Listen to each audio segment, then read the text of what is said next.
ये है गुजरात का पावागढ़ मंदिर, जो जमीन से 2500 फीट ऊपर एक सुप्त ज्वालामुखी डोरमेंट वोल्केनो की चोटी पर टिका है। लेकिन क्या आप जानते हैं कि हजारों साल पहले जब यहाँ कोई रास्ता नहीं था, तब इस अभेद्य शिखर पर पत्थरों का यह भव्य मंदिर कैसे बना? चलिए जानते हैं पावागढ़ के उन अनसुने रहस्यों को, जो विज्ञान और आस्था के मिलन की सबसे बड़ी मिसाल है। हिस्ट्री से पहले बात करते हैं उस अलौकिक शक्ति की जिसने इस ज्वालामुखी को पावन बनाया। पौराणिक कथाओं के अनुसार जब भगवान विष्णु के सुदर्शन चक्र से खंडित होकर माता सती के अंग धरती पर गिरे, तो उनके दाएं पैर की उंगलियां इसी शिखर पर आकर थमी। इसीलिए इसे सिद्ध शक्तिपीठ कहा जाता है।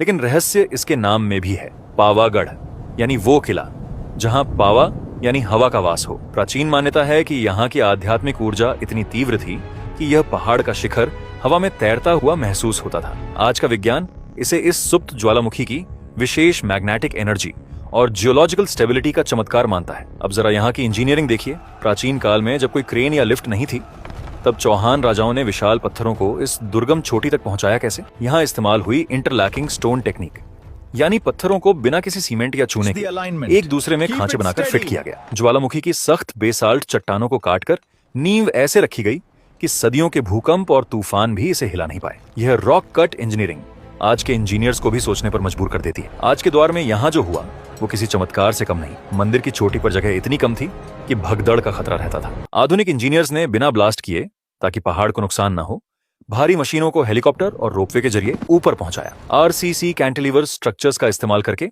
पहाड़ के किनारों पर हवा में प्लेटफॉर्म बनाए गए और मंदिर परिसर को 3 गुना बड़ा कर दिया गया। अब यहाँ हजारों भक्त एक साथ सुरक्षित खड़े हो सकते हैं। इतनी ऊंचाई पर पानी का मैनेजमेंट भी एक अजूबा है। यहाँ मल्टी स्टेज पंपिंग और प्राचीन रेन वाटर हार्वेस्टिंग का ऐसा मेल है कि चोटी पर बने दूधिया तालाब में कभी पानी खत्म नहीं होता। सुरक्षा के लिए यहाँ स्विट्जरलैंड की हाई टेंसिल स्टील मेश लगाई गई है, ताकि लैंडस्लाइड से भक्तों को कोई खतरा न हो। साथ ही अब पूरा परिसर cyber physical crowd control system से लैस है, जो हर श्रद्धालु की सुरक्षा सुनिश्चित करता है। लेकिन यहाँ का इतिहास खूनी भी रहा है। 15वीं सदी में सुल्तान महमूद बेगड़ा ने इस किले को जीतने के लिए 20 महीने तक घेराबंदी की थी। पावागढ़ का किला इतना मजबूत था कि सुल्तान को पहाड़ के नीचे एक पूरा शहर चांपानेर बसाना पड़ा, ताकि वो इस चोटी पर नजर रख सके।